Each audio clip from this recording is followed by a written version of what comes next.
It's a YouTube show full of fun facts you need to know.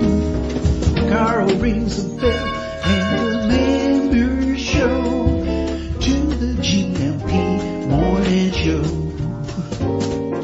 Featured guests will come and they will blow your mind. The audience will do so in kind.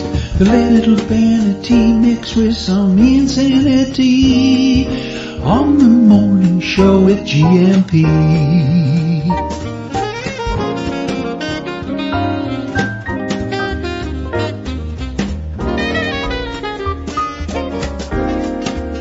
Hey, you gumpers.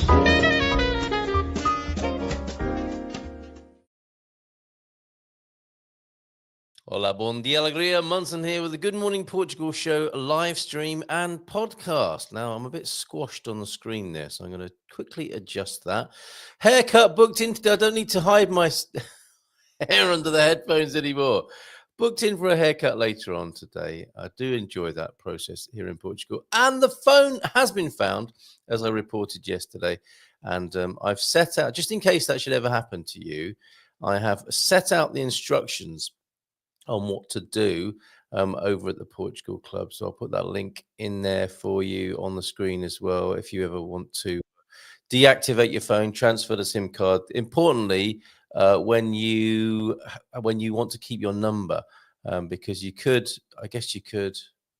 No, you need to block your SIM card, your old one, don't you? You could just get a new one and change your number. But there is certainly with Vodafone, there's a deactivation and reactivation transfer process that you can do for yourself, which I did last night and felt like I was launching a rocket to Mars. It was quite a complicated and lengthy process, and also an eye test, because when you scratch off, it's like winning a lottery scratch card or rubbing a Raspadinho, if you know what I mean.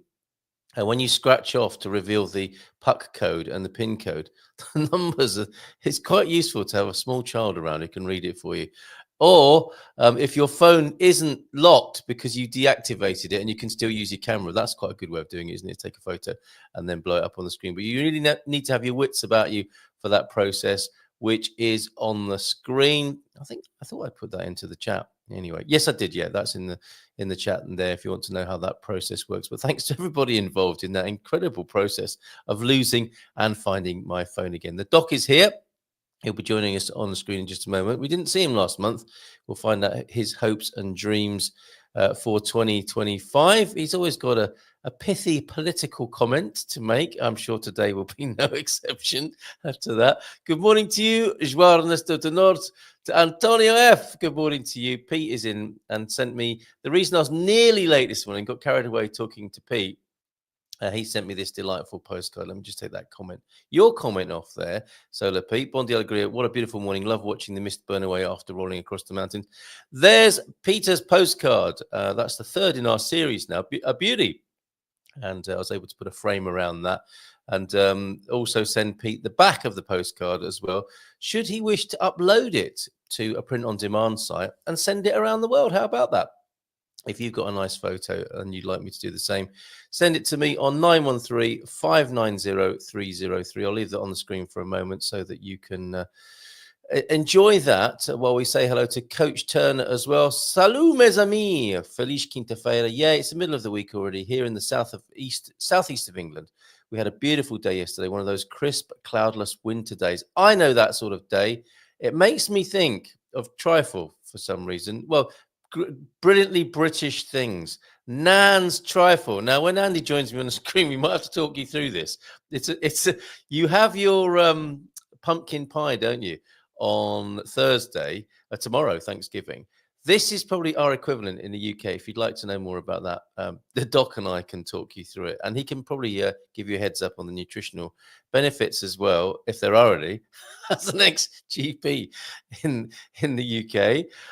Who else is in this morning? We've got the old guy. Lovely to hang out with you. And Barak last night. Oh, a quick one of these for Barak, who has been Lord and Lady Travanka. Are you here yet?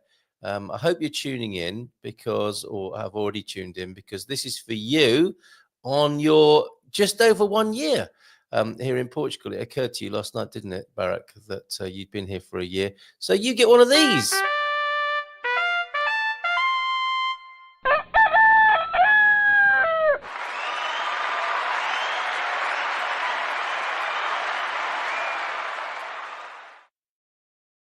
You go, a big old cocky award for you this morning. Lovely to be chatting to you as well, Aviva in Madeira earlier on this morning as well. And Mike and Karen are here as well. Quick check-in as we prepare. Oh, yes, you're going to the lunch, aren't you? You're going for a lunch at the Storytellers. Now, I'll be there on Friday evening, just very quickly then, before we bring the doc on. Sorry, doc, to keep you waiting, but you won't like this at all. It's a wine pairing evening. 5-star style. Oh, and Astrid's here now as well. So we'll talk to Astrid and the doc in just a moment. We're going to start with meat. Is it meatball? Does that say? That's Doc's not going to be interested in that. Focaccia. I bless you. Would you like a tissue? Focaccia with ham, burrata, arugula, and cherry tomatoes. That's the first course. Oh no, that's a welcoming snack. Then we go into a starter of green apple carpaccio with cucumber. Oh, Doc will like that. Avocado, cherry, burrata. I'm not sure what that is. Is that a cheese? And salicornia. A lot of these things, I don't know what they are, but I'll be enjoying them anyway on Friday. Fresh salmon, smoked salmon carpaccio. Big on the carpaccio this Friday evening, with a delightful wine pairing, no doubt as well. Tuna flamed with tropical fruits. Wow, mango, lychee, and pitaya, not papaya, but pitaya, and sweet and sour vegetable and shrimp tempura. So not that meaty, a little bit of meat going on there, but there's fish, veggie starters, all sorts of appetizers there. So really looking forward to that on Friday. Maybe see you there. And a dessert of Turkish quince. And the wine partner will be Casa Romana Vini. So that's this Friday evening. If you haven't managed to get it together. Oh, I haven't turned any of the lights on at the back. I've got to do something about that as well. It's amazing. The earlier I get up to do the show, the more things I forget. It's a weird thing. I'll have to ask the doc about that. Anyway, let's put that away and let's bring him onto the screen. Morning to you, Andy. How are you? Oh, stop it. And let's bring Astrid on as well now, and Astrid will tell us what's going on at Expats Portugal. Then you and me will have a chat about your hopes and dreams for 2025, Doc, in just a moment. So you look like a cat there sitting in the sunshine. So you just enjoy that for a moment, and then you purr away quietly in the corner and lick your paws from time to time. Only your paws, by the way. I don't want to see any of that cat yoga stuff. Now let's bring Astrid onto the screen as well. Hola, bon dia, Astrid. Bon dia. How are you? Yes, burrata is a cheese. It's like a mozzarella, a soft mozzarella. It's really, really good when it's made with buffalo milk. I think you're liking the sound of that menu, basically. Yes, I am. Where's my invitation? Well, it's an open event. It's an open event at the Storytellers. Where I don't think you've been there yet, have you? No, but we have to do that. We have to do that. If you can make it today, there is a lunch. I'm not able to make this lunchtime, but every fourth Wednesday, I believe it is. That's what we set up. I think they're still holding to that routine. Fourth Wednesdays, an executive lunch at €25 with a similar vibe, same chef as you've heard there. So that'll be a good opportunity. Come over and enjoy that. Great deal. Yes. Expats Portugal tomorrow evening. It is all about the currency, isn't it? With Sarah. Tell us more about that while I turn the on-air light on, if you don't mind. I think we'll touch base about the American dollar and what is happening with that based on the recent elections and what you should keep an eye out for and how to secure the rate because it's quite good at the moment and that type of thing. So I think it's going to be quite valuable just to understand the currency market and how to, I guess, play it so that you get the best result for your exchange. Yes. So I think the dollar is looking strong at the moment and it's a good time to buy. If you want to know more, if you get jittery about these sorts of things, which I know some people do who aren't very sort of numerically or financially gifted, it can be a bit stressful.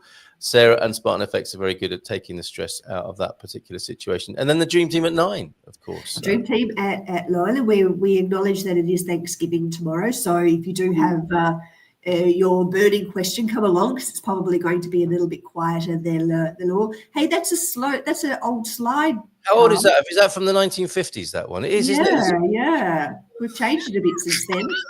All right, I'll tell you what, I will give that to the kids to draw moustaches and glasses on, and we'll get a new updated one from this decade. All right, that's a promise. Okay, so we will get it updated. But yeah, always great fun. It gets better and better every week. And last week, of course, because it was we are the cheese meisters of the world now with our world award-winning cheese. I asked the panel which their favorite cheese was. They all went for the same amontillado cheese, buttery cheese selection. Nobody went for hard cheese, as it turned out last Thursday. One other question for them. Well, I'm having Christmas lunch with Jerry and his partner this year, and the only thing that we need to bring is a cheese that we can tell a story about. So I'm interested. What a lovely idea.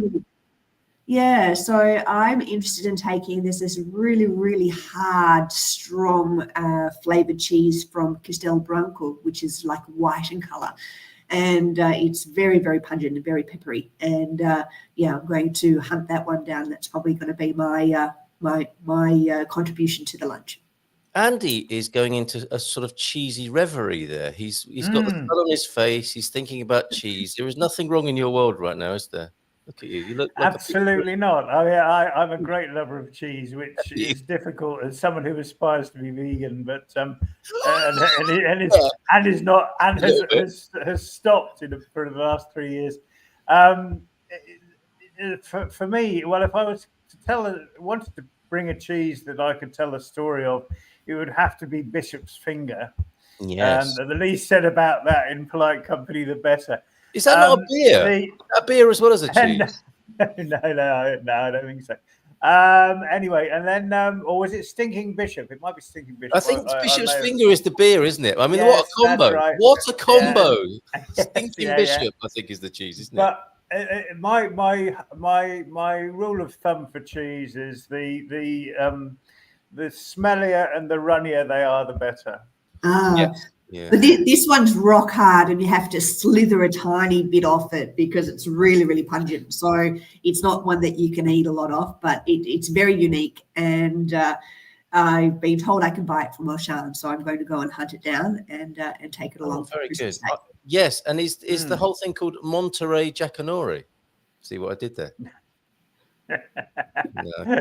Lost on Ashford. Yeah, I guess it's a British TV show for kids, isn't it? Jackanory was a story show.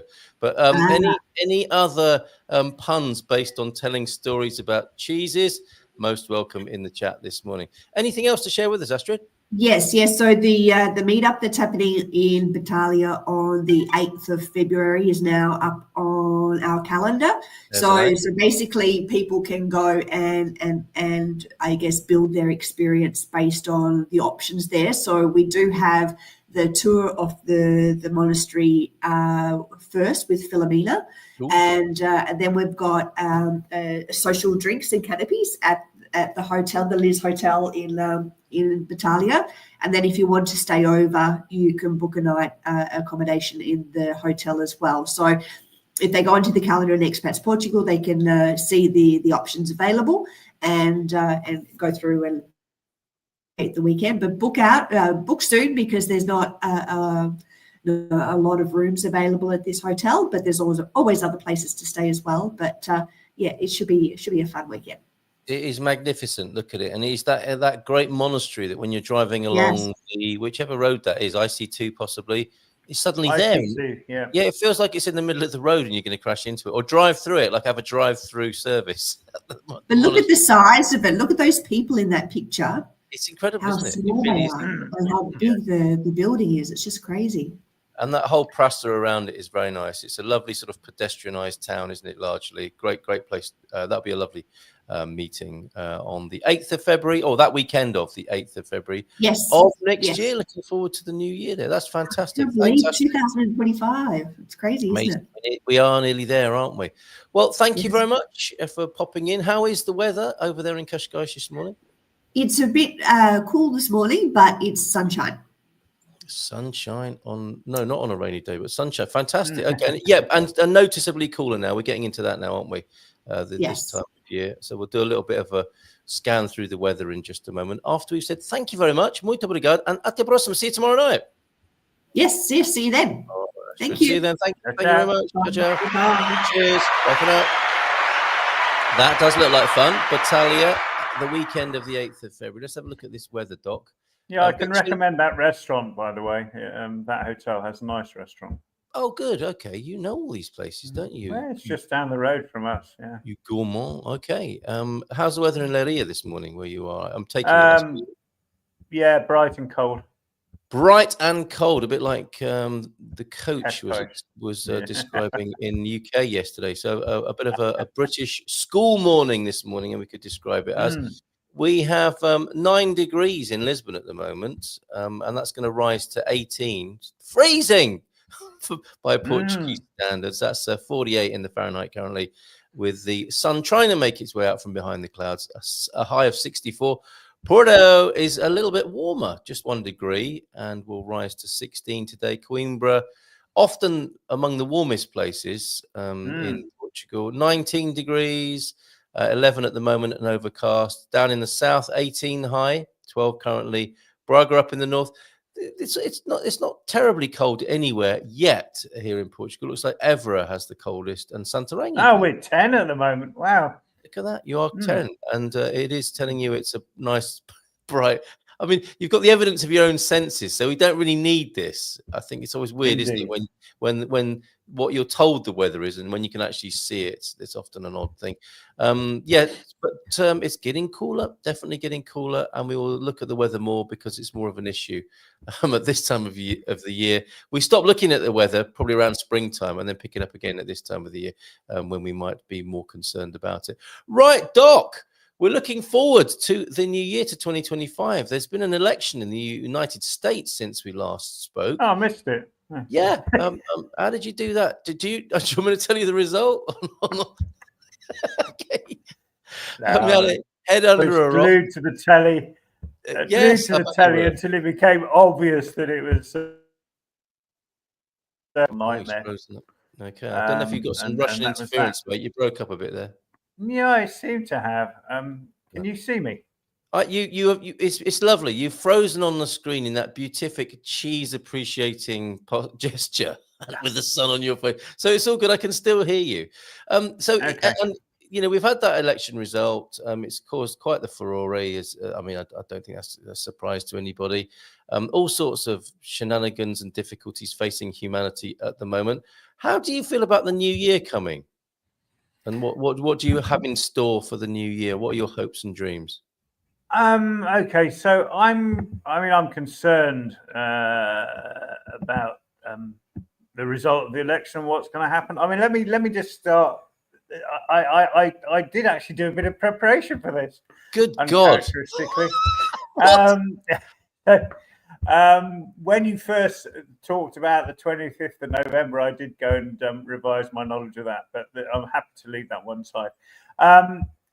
So hopes and fears. So personal hopes. I'm going to become a grandfather in March. Oh, marvelous.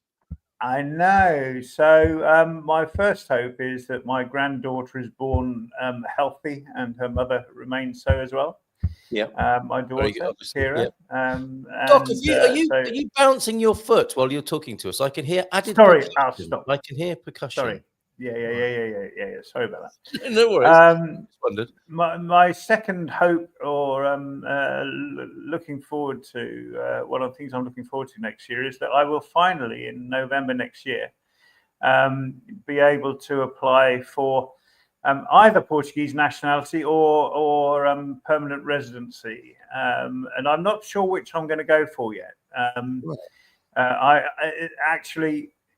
There's a third option, which is long-term European residency, which I found out about the other day. You must tell us about that. That's a few things. We will go back to the November 25th because that is an important date in the Portuguese history, and you've done a bit of prep on that. Yeah.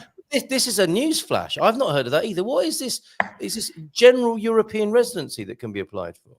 Well, it's kind of an extension of Portuguese residency. and it does an important thing. It removes the 90 days in 180 limit, which you have otherwise.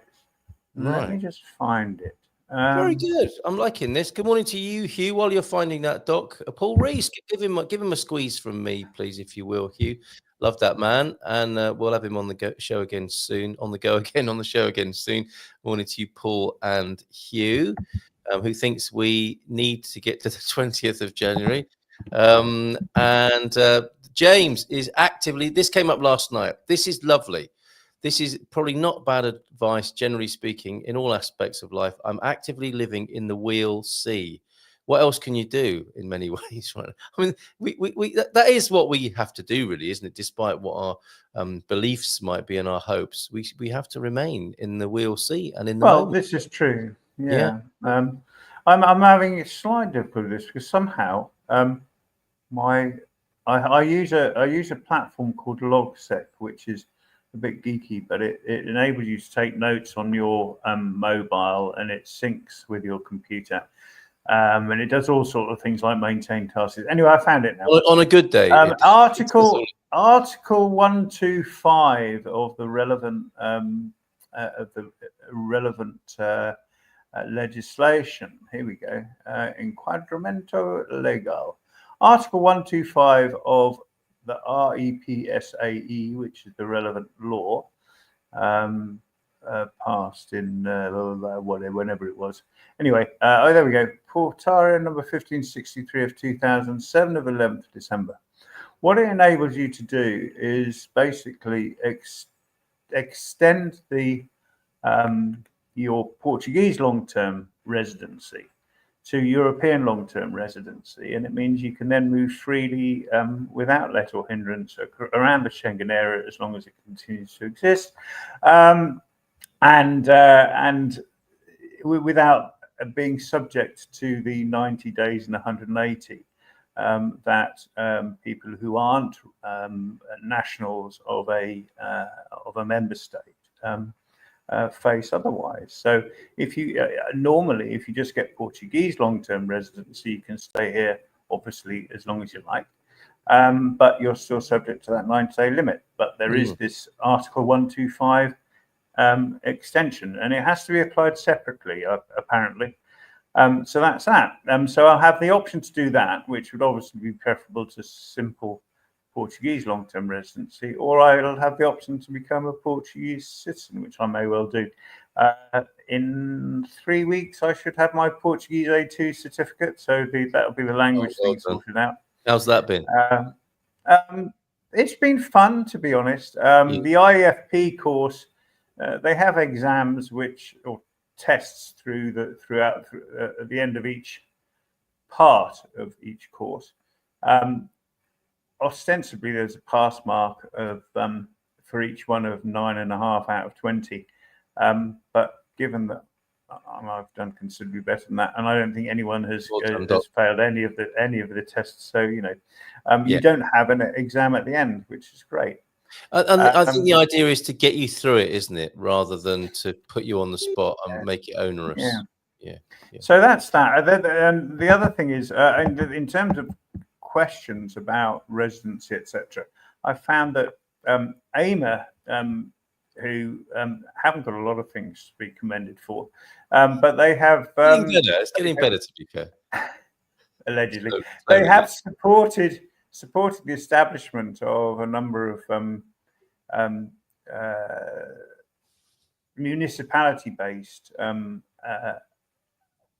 help organisations, and I've been attending integration classes, or not classes, but a series of seminars on integration in Leiria, which talk about residency, nationality, etc., but also going into the labour market, establishing your own business. And one of the speakers was from this organisation, which in Leiria is called Claim. So that was very good. Excellent. Well, you are such a great mind of information. This is really good. And the I try. percussion has started again. I'm Sorry. unless your neighbours are at it, Doc. That's what it sounds like as well. It sounds like your neighbours are having a fun morning as well. Is it It's you? quite. Or is it them? No, it's me. I have this. Look, I was a drummer in a previous life, so I the didn't hi know hats that are about you. constantly going. Yes. Wow. I didn't know that. What bands were you in then? What did you do? Oh, lots of student bands. My claim to fame is that I appeared on Pebble Mill at 1 at the age of 15, playing my Me drums. too. We've both been on Pebble Mill. There you go. Incredible. Right. Wow. What band was that?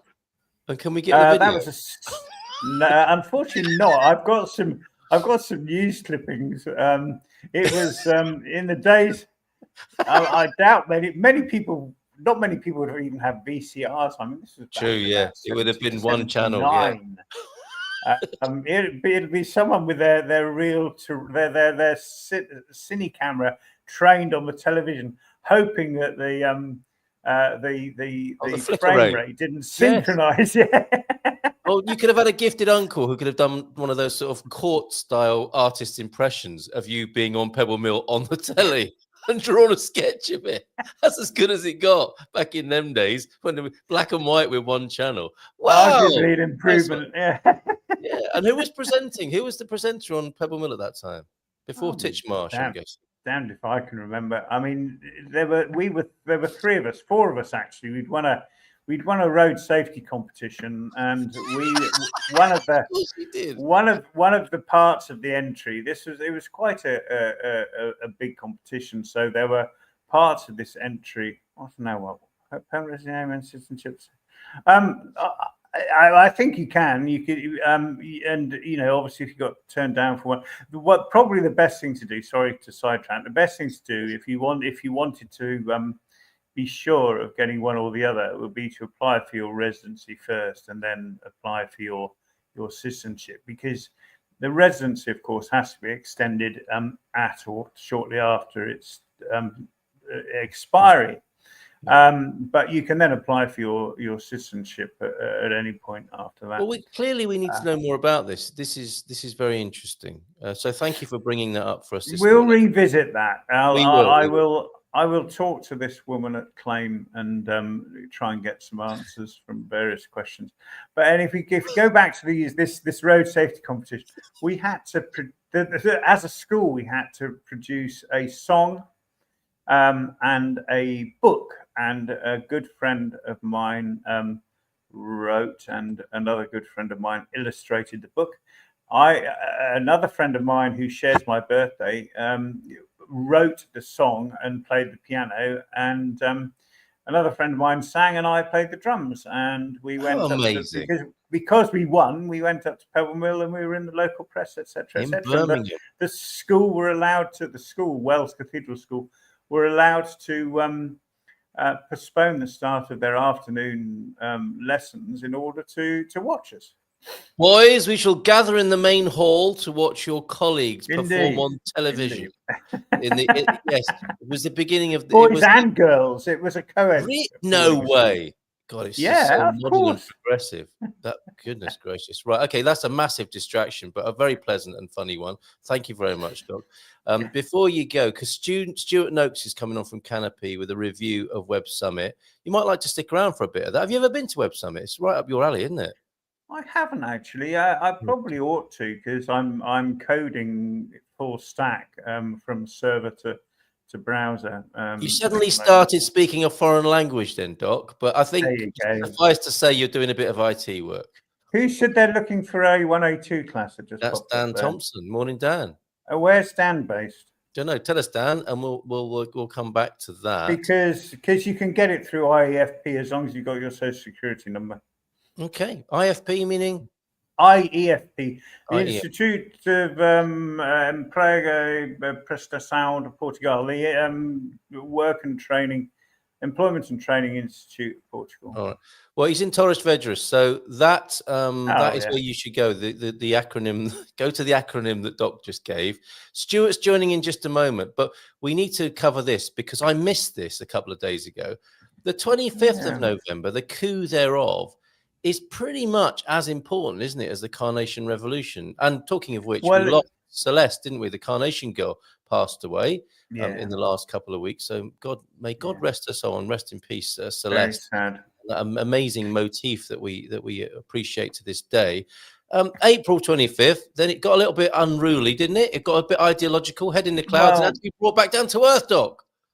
The problem was that the CIA were agitating to successfully draw the socialists away from the communists. No way. The far left. Frank Carlucci, who was the American ambassador, was working very hard with Kissinger they were even discussing a military occupation of the Azores if Portugal went full Soviet. There was an attempted right-wing coup in the March of 1975, which was put down. But many of the prime movers behind that were instrumental in suppressing or instrumental on the right-wing side of what happened in the 25th of November. There was the long, hot summer, which saw lots of political assassinations, particularly in the north, of left-wing figures, assassinations some of which the church was implicated in. What? And there was a strike called by the one of the main unions in Lisbon. I think it was the 19th of November, because the socialist led government was starting to roll back on some of their pay and conditions. So there was a strike called, a demonstration. The left wing of the army came out in support of the workers. The right wing, there was a huge split in the government, and the result was that the far left effectively lost, but there was some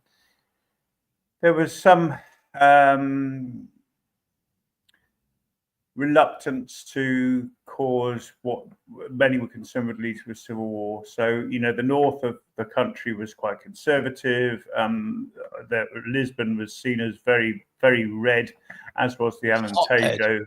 As was the Alentejo, mostly due to the agrarian land reform, because a lot of people who had been repressed in the fields for generations were given the chance to manage their own agricultural co-op. So, depending on your view of history, there are those who see it as a right-wing coup against the left-wing progressive, generally a movement that was generally in this tendency. There are those on the right who say it was a left-wing coup and only the right wing saved democracy. That's why Chega successfully got the CDS-PP government today to commemorate it in the House of Parliament on Monday. And there's a speech by Blocco, one of the Blocco representatives, against it. With you in a moment, Stu. There are people who obviously still remember the events of 75 who are very clear about what happened and clear that it was unfortunate that what it led to was lip service to the revolution, which had so much support the year before. That's my feeling. My sense of it is that it was kind of grounded, wasn't it? By the time we got to the 25th of November, the ideological struggle had to be grounded in some way and make sense. Am I right in thinking the military stepped back in to make that happen, or that would be one way? Well, the military was split. I mean, the military was split. The Green Berets occupied the Air Force bases in support of the left. The commandos in Lisbon moved against the National Guard, who in Lisbon by then were on the side of the left. So the military was split. Otello, who died recently and was decorated by presidents of various shades since, was actually put in prison because he was seen as too close to the grassroots. He was in favour of a people's grassroots democracy that would counterbalance the machinations of political parties. Something I think you would have been very much in favour of. Yes, of course. So more about it there at the, on the Portugal Club on our GMP VIP site, and forgive me for not covering that, because I think it's a very important day in Portugal's history. And isn't it interesting, just by way of conclusion here, this idea of Russian interference that we hear about? It was American interference back in those days, wasn't it? There's Frank Carlucci right there with an interest, obviously, with the foothold in the Azores, as he would have said. And keeping a close eye on what was going on this part of Europe. In September and October of 75, in preparation for what everyone thought was an impending right-wing coup, Carlucci toured northern Portugal, talking to various and getting people to hold the line. And it was felt that the demonstration and strike by the union in Lisbon had given the right wing the excuse they needed in to derail the. I'm guessing he had a very strong handshake and went around saying, "Keep it up, guys! You're doing a great job." Someone else who's doing a great job. Let's bring him onto the screen. See what I did there? Good morning, Stewart. How are you? Good morning. That was a seamless introduction. I love it. How do I do it? How do I do it?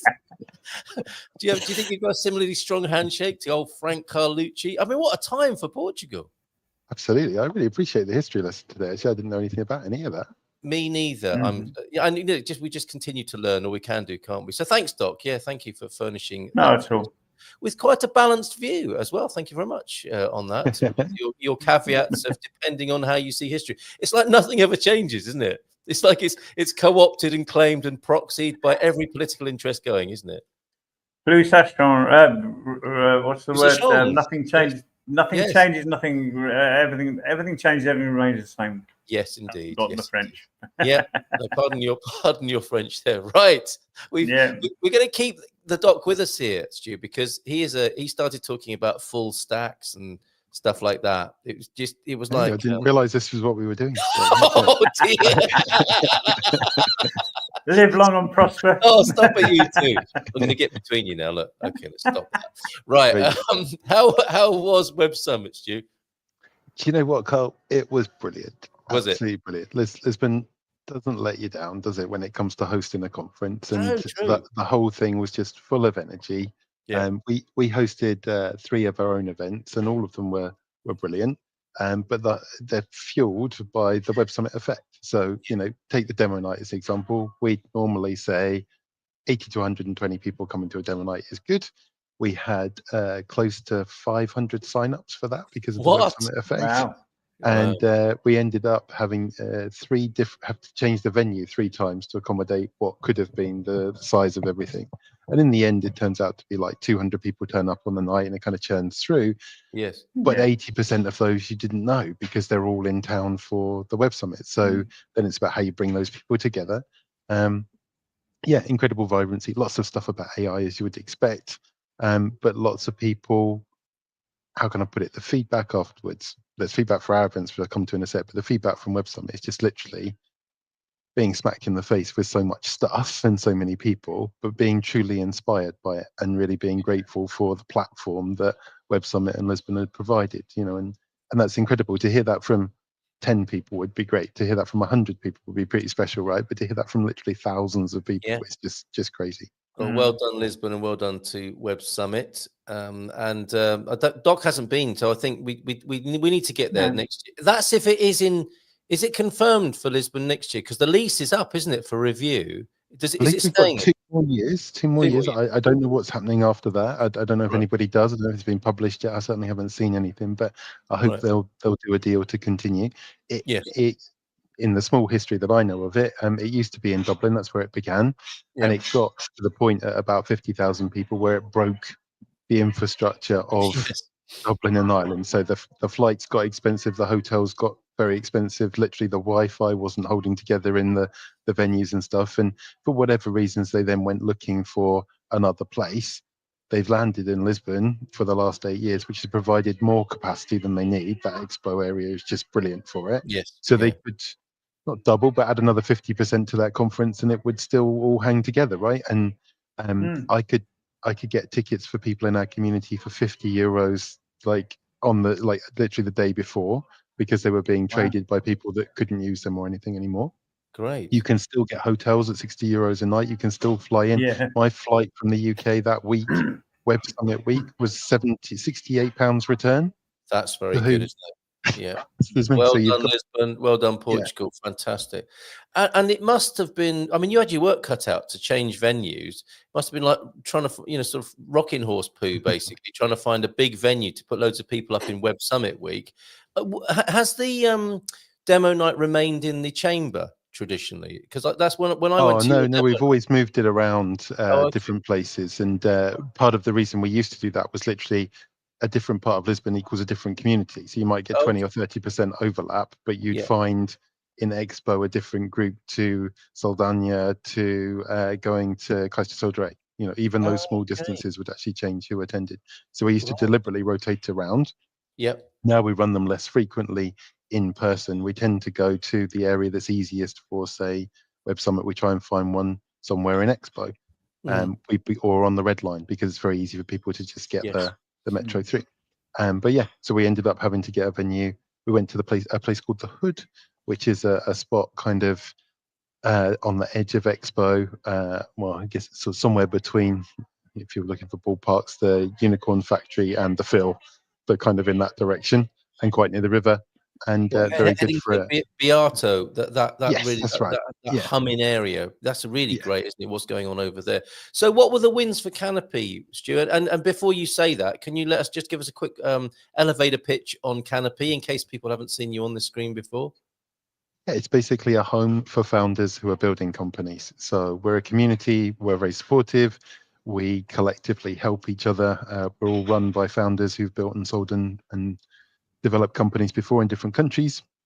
It's truly global, and it involves knowledge share and an in-residence team who mentor and coach, and then everybody helping each other to actually go through this. But the true win for it is this sense of belonging that as founders, you tend to feel quite isolated. You tend to be doing things, reinventing the wheel in your own cupboard. And we are not doing that. We're helping each other to advance faster than that. So it's been going since 2016, started in Somerville, Massachusetts. Right, what a wonderful mission, and alive and kicking in Lisbon, especially, and having a great time at Web Summit. Yeah, so how good was it for you? Who did you meet? What stands out for you from your Canopy point of view? See, I mean, it was good to see everybody. It's the chance to get the biggest section of our community together in person ever in the year, right? Because it brings so many people together. Yeah. And then we meet lots of friends and so on, and that kind of community thing really works. But honestly, some of the feedback for us was deeply humbling as community organizers, right? So when you get people together, you hope they have a nice time, which they did. Then you hope they make some new friendships, which actually go past that event, which it did. And then lots of people, and I'll pick out sort of 4 or 5 in my own mind as I say this, showed us just how much it meant to them to be in a community where they felt safe and integrated and able to express themselves as themselves and to learn from each other in a way that we just all as organizers looked at and went, do you know what, we've worked really hard to do that, and it's actually landed in a really meaningful way for people. It's pretty cool. Good. Excellent. Excellent. Things, I guess, we'll come back to your other points and successes. But do you think using that as that anecdote as evidence, if you like, the business scene does seem to be changing, doesn't it? And the younger people coming into it are coming into a less competitive and cutthroat scene. That idea of like, oh, we had a really nice time, we all got along together and we really helped each other, does come from this sort of stereotype of business, doesn't it? Is that you don't give away, you don't say what you're doing, you don't give away your IP, you remain competitive because that's your edge. Those old-fashioned ideas, I mean, they're still knocking about in a sense, aren't they? Because we kind of grew up with them. But are the younger people coming into an entirely different environment because of the work you're doing, do you think? I think we all live in our own bubbles, right? But Yes, what yes, we've tried to create is an environment where people recognise that it floats all boats to help. So yes, if right. we I all get a get bit that. smarter and there's enough market there for everybody. But that's not always been the case in Portugal, right? So there's a mindset there of a small market where you're all competing with each other rather than a big global market that you can all go and win at. And Yes, so the sort of younger, I can say that 51 kind of the younger people coming through, they see a global market first, right? yes. Whereas the older ones, more my age group, see the local market and then wonder if they would make it more Is global, right? that the So difference? Is that a broad difference in between the oldies yeah, and the and youngsters? That's very e- interesting. even the investment structure, when Portugal Ventures is the most active investor in Portugal, and one of the ways I think they still invest, but certainly used to invest when I was involved with some of their companies, was even the seed money would come in 3 tranches, and one of those tranches was you got to get out of the country and go and prove that it works in the UK or the US at the seed level, which is unheard of, right? But they Wow. knew the wisdom of that was saying you're never going to be anything big if you just stick to the Portugal market because there's just not enough customers here. So you've got to get out. Yeah. And the bigger funding and the bigger markets are going to be in the UK or the US specifically. So let's go there. We've got the language skills and let's go prove the point. And so there were very strong bridges into the UK and then into the East Coast and the West Coast of the US. Fantastic. Fantastic. What God, I'm great. sounding like a history lesson myself now. Sorry about that. No, no, it's, No, well, that's interesting. Yeah. yeah, it's really Sorry. really useful background and lovely to see the evolution of the of, if I may use some buzzwords now, of the business ecosystem and space. But Yeah. it's hard to get away from that sort of jargon, isn't it? But he's absolutely right, and so encouraging to hear what you're saying. So, what else, Stu? That memorable moments from the Web Summit this year? Well, look, part of what we do with the community is we have sort of 14 points on our community compass of people that we invite and try and engage with.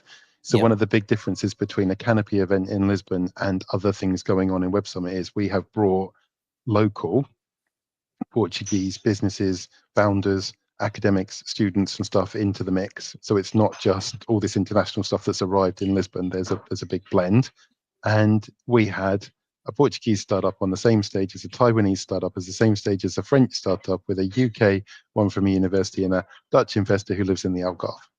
So we truly Well done. showed how diversity or our own little United Nations would hold together. So that was pretty special, actually. And then to watch those people who didn't all know each other actually play like a team in an evening was pretty awesome as well, right? Really like that kind of stuff. And they've all gone Yeah. off with different like inspirations from that as well, and different connections. And two of those people then discussed a lot of stuff, which has ended up with that Portuguese investor coming to London in January. Yes. And 2 startups from the audience of coming into London as well, all part of that work that we're doing with City University. So we're cross-pollinating back into the UK, which is for Very good. us a dream come true, right? And they're And proactively asking us for that rather than us trying to pull them over. So you're a master of the intangible, I think, is one of your key skills, because you're having to deal with a lot of informality, aren't you? In relation, does that? Are you laughing because that rings a bell? no, I'm just wondering what it means. Okay, It's intangible. bear with me. Yeah, it's hard to describe, obviously. No, Mm. but all of these benefits you're describing, conversations between people, chance meetings, these aren't things you can capture very easily. You can get a sense of it going on, can't you? And there will be outputs. You've got to measure it in some way, haven't you? And you will see some tangible benefits. But a lot of what you're doing, it sounds like you have to have a lot of faith and create a lot of space to allow things that you'll never be able to measure or directly perceive to go on to produce the results that we eventually see. That's what I We call mean. it plant seeds for trees you might never see. That's the kind of general Yeah, mantra there you for it, go. right? Yes, yeah, And part of the win or the way you win with that is longevity. So you've got to keep being in place yes, to survive, to keep those things nurtured, to enable them to flourish, right? And that's the secret to long-term incubation in an ecosystem or startups, right? yeah. And I suppose the sort of metaphor that goes with that gardeners might talk about is you don't pull up the plants to see how they're doing. Like like kids, you get them to plant a bean. It's like, wow, look at that! It's grown in 3 days or something. So yeah, I'm gonna pull it up now and have a look, see what's going on underneath the surface. And you can kill a plant doing that, and that must be tempting to want to interfere and get involved with those early stage things. I guess you've got to be very patient, have you, and be a bit hands off with these processes. Yeah, and remember that what you're investing in time and money and so on is in the people. So, great example, lovely guy called Victor who gave a demo for his startup called AskCorey.ai. He's a Portuguese guy. He's part of Build Up Labs. That's probably the 5th time I've seen him on the demo stage in sort of the 7-8 years that I've known him. It's his 3rd different startup, and he's doing much better with this one than he did with the other ones, but he did pretty well with the other ones too. But he's traveling a journey where 90% or more of the things that happen in that space will fail. So we're investing our time and our effort in him, knowing that he will ultimately be successful. And we believe in him, and he's an amazing guy, and he's also a great citizen because he contributes to other people's journeys as well. Okay. And you can see his elevation through the years, and now he's a very solid. It sounds like he was bad at the beginning. He wasn't. He's always been really good, but he's now a very solid practitioner in what he does. Very and it's interesting. great to see him do that. And then that's why you watch put him the help emphasis on Taiwanese people. people and stuff. Yeah, so 100%. the people are more important than the projects in a way. They need the projects to demonstrate their peopleness, if you like. Yeah, and the people are what's investable really at the early stage. Interesting. And that's another turnaround, isn't it? Because old business is all about the outputs of the project, not necessarily about people, because people are expendable and you get new people and all that. That's another turnaround, it looks like to me, in the evolution of business. There's no dividends, there's no distributions. Sometimes there's even profit, and you're being pre-revenue is a term that often the business owner that started working startup, right? But it pays, right? What have you really got? You've got people and you've got It sounds like Stu is broadcasting from Dublin, a Dublin Web Summit. Your connection's breaking down a little bit there, Stu. But fantastic. Sorry about that, but no worries. Where are you? Are you jet setting? Are you back from Singapore yet? Yes, I'm in the UK this week, trying very hard not to wake up at 2 a.m. Yeah, of course. Wow. Yeah, I didn't even get a chance to ask you about how you got on in Singapore. How was it? Brilliant, truly inspiring. Yes, learned a lot last week. Yeah. Funny enough, I saw last night about how Singapore was kind of annexed or separated from Malaysia in the 60s, and the work of Lee Kuan Yew to turn it from being quite not in a brilliant state, basically, into the incredible situation I think you're describing now. That's quite the turnaround, isn't it? Quite extraordinary in 50 or so years. Yeah, and I went to some of the best technology places you could go when I was there, and met some really inspiring people. And it's incredibly safe. It's incredibly forward thinking. It's quite collegiate, and it has a lot of things going on that you don't even realize that they're just being very quiet about, but doing incredibly well with. So, I went to a joint research center between the Institute of Technology and NVIDIA working on AI. Met a researcher who's literally mapping out, no, I think that's right, epigenealogy and how cells work, and then using that formation model on drug trials to move drug trial efficacy from 95% failure to 80% success. And it was literally mind-blowing, right? Yes. Yeah. And as you say, all of these things are going on quietly around the world, aren't they? That will manifest at some point. And we are living in the most exciting, as well as it feels like some of the most perilous times. We are living in some of the most exciting and innovative times as well, clearly. Yeah, truly incredible. And I met a guy who he was teaching at INSEAD, which is where I was, and he did the thing called natural language generation quite a few years ago, which is basically how you produce content, if you like. And he's developed built at his own patents, and he was teaching us about how to approach and embrace AI and what to do with that in a sort of corporate setting, which is really interesting. Okay, Stu, could you tell us that now, please? How to approach AI? Yes. We just need a soundbite on that. You've gone off and done all the work and research. Can we just have a couple of sentences on how we should be responding to AI right now, us muggles here? Well, we need to find out the question, don't we? Because AI gives us the answer, but it's getting the question right that's important. Oh, very good, very good. So good. You couldn't have summarised the course any better, to be honest. What he was saying as you needed the doc. You needed the doc. Experienced practitioner was there's lots of ways to answer your problems. AI isn't the answer to everything. What you really need to do is break down what's the objective, what you're really trying to achieve, looking not just at the efficiencies that you could and create in the company and the staff reduction you could create, but also the way you could grow things and really, rather than say, hey, I could fire 30% of my people as a result of this, well, how about you serve 30% more customers? How do you do that kind of stuff? If you can work that bit out, then look around at the data that you've got to see what do you know and what can you utilize, and then say, well, is this an algorithm, is this AI, how am I going to actually develop that for the company? But don't just sit there and say, I've got Copilot and let's see what I can do with it, because that's not how this works, right? And it was really interesting. He did a much better job than me of saying that, but that's what he did. Very good, very good. Okay, before you go, running out of time, it's always fascinating talking to you. And the pair of you boffins this morning, it's fantastic to be hanging out with you both. Canopy demo night, if somebody wants to get involved in this, how do they do it? And what is that? I mean, is this like if you've got a business idea, you can come along and present it and get some feedback? Is that basically what's going on here? Absolutely. So this is demo night, not pitch night. This is show what you're working on, get lots of questions, feedback, maybe some support and some introductions and stuff. We do them online, we do them offline. In-person stuff is in Lisbon and London. London's the second Wednesday of every month. The next one's like the 11th, I think it is, of December in London. If you go to the site, you'll find a form where you can put in for a registration for 2025. You can keep up to date with the demo nights. We've been doing this pretty much every month since 2016, and we're really sort of showing how learning from each other is much better than saying, hey, I want 50 grand and giving everybody a bit of spiel. So it's about the demo, not the get, basically. So pitch night is that. I'm amazing. I want 50 grand. You can do you have pitch nights as well?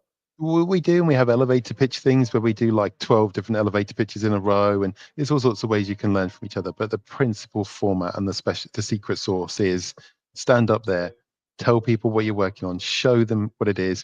If we were Coca-Cola, what I encourage them to do is, if you're Coca-Cola and you're up there, you don't show them a slide with a picture of a can of Coke. You get a can of Coke, you give it to the audience, you get them to open it, you get them to drink it, and you talk about what it tastes like. That's demo, right? And they walk through products, or they get people to download it in the audience, or they talk through the way this is going to work and do like a smoke and mirrors type MVP type thing, and just get the feedback from the audience, who hopefully are the customers, or they know what the customers like, or they just sit there with a wise head and say, do you know what, if that was purple, I think that'd be awesome, but actually it's blue and nobody cares. And actually just that little change makes all the difference. Very good. In the collegiate supportive atmosphere that you've already described this morning. Fantastic to have you here. Is there anything we can do for you as a community? Can Good Morning Portugal and Canopy work better together? Have you got any questions, the doc, Andy? Because I'm not sure you're familiar with what Stewart can do and what Canopy does. It's the first time I've come across you, Stewart, actually, and it sounds really interesting. I'm a self-taught programmer, GP originally. I now can program in about 8 different languages, and I am developing a product which I think has probably got some value. And I'm at the moment attending a series of seminars which will culminate in a bit about startups and business support and AREA. But I'm sure that I'm probably more likely to get useful input from Canopy. So you might see a lot more of me shortly. Oh, you're lovely. most welcome. You're most welcome. Please do come along to a demo night, or contact me directly, and let's talk about how we can help you. We've got a lovely team of 14 in residence people who all provide support on every month, free of charge, to anybody that's looking for that help in the community. They donate 2 or 3 or 4 hours a week to that as they find safe in their diaries, and everything from CTOs to chief sales officer in residence to we've even got a special executive coach in residence to help people with their own personal journey and stuff. There you go. And is there anything we can do for you, Stewart? Thank you for being here this morning. Anything come to mind? Well, Carlos, next year it's all about the programs that we're going to run under this lovely grant of the PRR. So we're really engaging with early stage entrepreneurs. We're going to run 3 programs specific for them. We want to inspire a new generation of entrepreneurs in Portugal. So super grateful for anybody who wants to apply to those programs. And anybody that wants to be supportive of those programs. We're funded by the grant, so we can do all sorts of different options. What we've got to be careful to do is the grant doesn't pay for 2 particular things. One is quite personal to me because it's my time, and the other one is quite personal to me because it's catering and anything food related. We do have to charge somewhere along the line to make sure that everything holds together. But the grant is covering pretty much everything related to those programs. So we just want to stack them as high as we can and inspire that generation, because it's a gift, this funding that we've been given. We want to absolutely make the most of it and use the year as wisely as we can. Oh, let's bring those forces together, because there are people who want to help young Portuguese entrepreneurs here. There are people who've moved to Portugal with business acumen and experience. I think a perfect storm for 25 for what I think you're talking about. So please keep me informed on that, Stuart, and we'll do everything we can to help young Portuguese entrepreneurs. Thank you very much. Yeah, when we do the press release, I'll send it over to you and stuff, and maybe I'll bring Chloe on, who's she's moving from the UK to Portugal to run these programs for us next year. So please do. Yeah, please do. Okay, just a couple of things then before we go this morning. Bill and Marcus are stuffing the turkey. Look away, Doc. That's quite the sight there. And no wonder we've got that look on your face there, not knowing quite where to start. Well, that's a fine bird you've got by your side there. Trouble, I think, up in the north of Portugal, it would appear that Bob has had a post removed. Hey, thank you very much. I think the Calçada boys are moving in there as well. Look, not much happens in their town, and Bob has sent me pictures of something that has actually happened now. I'm not sure the exact circumstances. Where's the policeman? What, a sleeping policeman or actual? No, the policeman standing by the hole, which is normal for That's true. Yes, there should be some PSP officers guiding you around that, shouldn't there? And trifle, we didn't get a chance to talk about trifle. Trifle. Now, Pete says, is that a sachet in the trifle? I do not know what he's talking about. I'm hoping that means something to do with. You get the sachet for sprinkles, don't you? So the sprinkles on the top. It's that square bit there. Yeah. Right, it looks like either a sachet or a slice of carrot. I'm not sure which. Yeah, I thought Pete was mentioning some illicit drugs that have been. It was like a 60s trifle, and there was some psychedelic dessert that was happening there. You never know with Peter. Right. Thank you, gentlemen. What a fantastic morning. So good to hear that you had a lovely time at Web Summit, and it's looking good for the new year, Stuart. Please do keep me informed and up to date, and all us Gumpers here about how we can help you with that project. Sounds really good. Doc, thank you for the history lesson this morning. Keep on keeping on, and we'll see you both in the new year. Brilliant. Thanks, everybody. Nice big round of applause. Take care. Ciao, ciao. Bye for now. Back tomorrow morning. Ciao.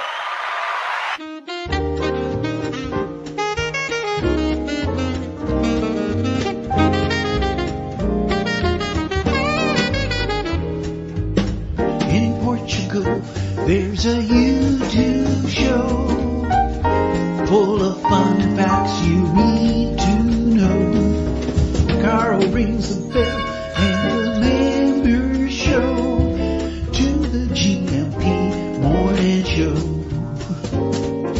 Featured guests will come and they will blow your mind. The audience will do so in kind. The little vanity mixed with some insanity on the morning show with GMP.